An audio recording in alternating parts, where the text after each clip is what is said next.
জেলখানার ভেতরে রাতের 1:30-2টা যখন বাজত, আলেমদের এক এক সেল, এগুলো ফাঁসির সেল ছিল।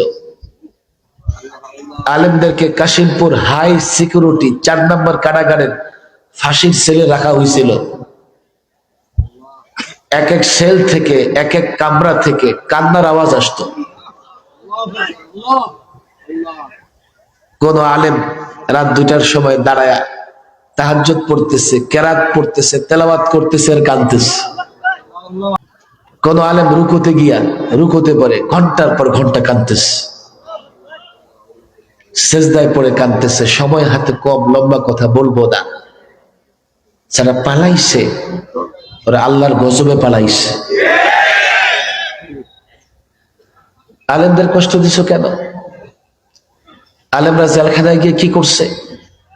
এই পরিমাণে চোখের পানি ফেলছে, ওই চোখের পানিতে ভাসতে ভাসতে তোমরা দিল্লিতে গেছো।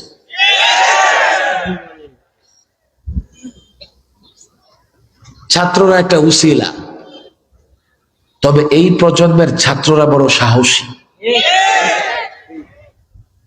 এই জন্য তাদেরকে নিয়ে আমি একটা স্বপ্ন দেখি।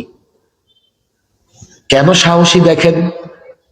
আমরা 16 বৎসরে যা করতে পারি নাই, এই ছাত্ররা 16 দিনে তা করে দেখিয়েছে।